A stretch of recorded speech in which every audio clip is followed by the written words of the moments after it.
What if an ancient text, a collection of scrolls penned in the heart of a long-vanished world, held a secret not just about our past, but about our future? Imagine a story written thousands of years ago, not with the benefit of hindsight, but with a startling, seemingly impossible foresight. A text that doesn't just recount history, but claims to have charted its course before it ever happened. It begins with a dream, a terrifying, forgotten vision that haunted the most powerful man on earth, Nebuchadnezzar, king of Babylon. He saw a great and terrible statue, an immense figure with a head of shimmering gold, a chest and arms of polished silver, a belly and thighs of burnished bronze, legs of unyielding iron, and feet made of a strange, brittle mixture of iron and clay. This wasn't just a random nightmare. According to the interpretation offered by a young Hebrew exile named Daniel, this statue was a timeline, a prophecy that predicted the rise and fall of empires with breathtaking accuracy. It foretold a sequence of kingdoms, a succession of world powers, each one conquering and replacing the last, a sequence that would march through history, from the golden age of Babylon itself, through the silver and bronze eras that followed, and into a fourth, iron-fisted dominion that would dominate the known world. Each metal, a different kingdom. Each transition, a violent shift in global power. They would appear one after another, not by chance, but as if following a pre-written script. This is the core of the prophecy, a clear, repeating pattern woven into the fabric of time itself. A cycle of consolidation, dominance, and eventual decay, moving through time like a pattern locked in place. But the vision doesn't end there. And according to this vision, after the four great empires, the timeline arrives at its most enigmatic phase, the Feet, a final stage of human governance described not as a solid metal, but as a fragile, divided mixture of iron and clay, a kingdom strong in some respects, yet brittle and fractured in others. The prophecy suggests that this final stage, this era of strength mixed with division, is where the historical timeline was heading. The question that has echoed for centuries is, have we reached it? Could it be that this ancient prophecy is not merely a relic of the past, but a living document, and that its final stage may still be unfolding around us, right now? We will explore the dream, the interpretation, and the incredible historical claims of this ancient text. This is the Book of Daniel. In the ancient corridors of power, where kings ruled with absolute authority, history was often shaped not just by battles and decrees, but by whispers in the dark. One of the most famous and enigmatic moments in the Book of Daniel begins this way. It doesn't start on a battlefield, but in the restless mind of a king. It begins with a dream, a vision so profound and disturbing that it shook the foundations of the most powerful man in the world, Nebuchadnezzar, the king of Babylon. He saw something impossible, something that defied explanation, and upon waking, the details were lost to him. Only the terror remained. He summoned his wisest counselors, his magicians and sorcerers, demanding they not only interpret the dream, but first tell him what the dream even was. An impossible task, but one man, a young captive named Daniel, claimed his God could reveal all secrets. And so, the vision was unveiled. The king had dreamed of a single colossal statue, a terrifying and magnificent figure, its form composed of a bizarre sequence of precious and powerful materials. Its head was forged from pure, shining gold. This represented the pinnacle of value, beauty, and power, a kingdom of unparalleled splendor. It was the beginning, the standard against which all that followed would be measured. Below the gold, its chest and arms were made of solid silver, still precious, still strong, but a clear step down from the glory of the head.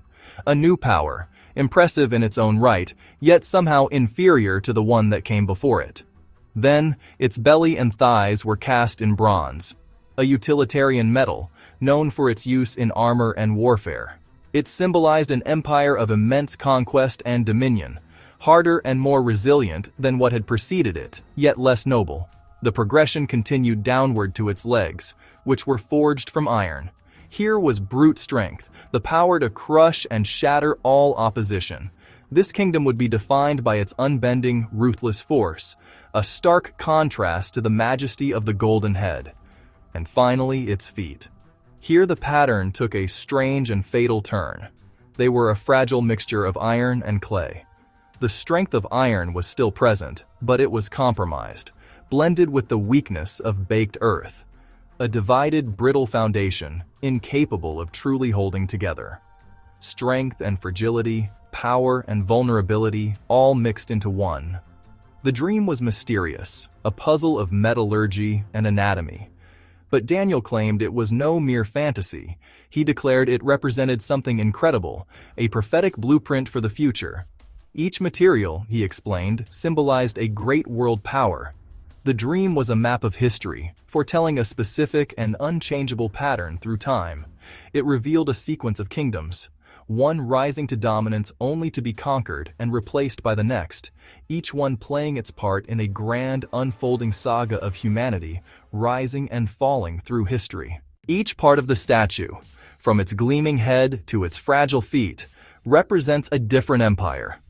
A specific world power destined to rise, dominate the global stage, and then inevitably give way to the next.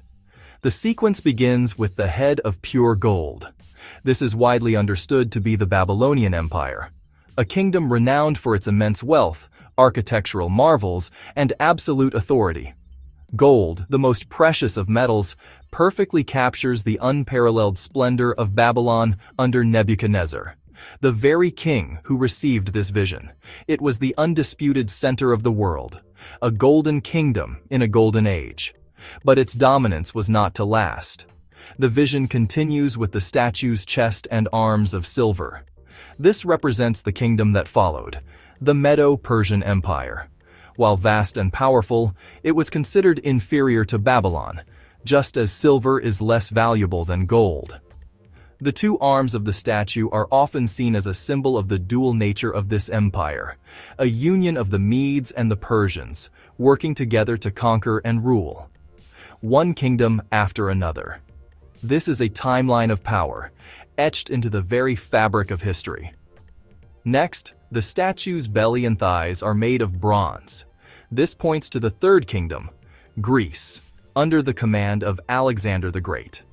The Greek Empire expanded with astonishing speed, its influence spreading through military conquest and cultural assimilation.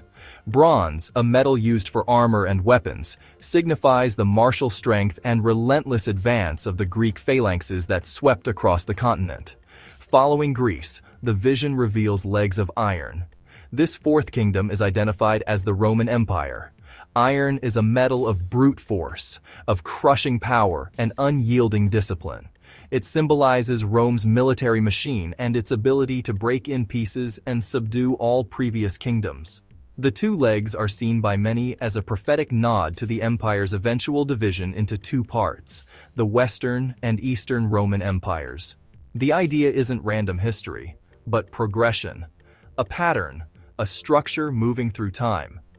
This specific succession of world powers, Babylon, Medo-Persia, Greece, and Rome, is not a modern interpretation retrofitted onto an ancient text.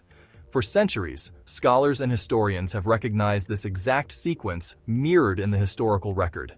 It forms the backbone of Western history, a well-documented chain of influence and dominion that shaped the world we live in today. And what makes this vision so powerful, so compelling to so many, is not just its accuracy in describing the past. It's the belief that history unfolded exactly in that sequence. Daniel doesn't just describe kingdoms. It describes cycles, rise, power, division, collapse, again and again. Different names, different nations, same cycle. But the final part of the vision is different. The feet of iron and clay, strong but divided. A system that appears powerful, yet unstable. And this is where many begin asking questions.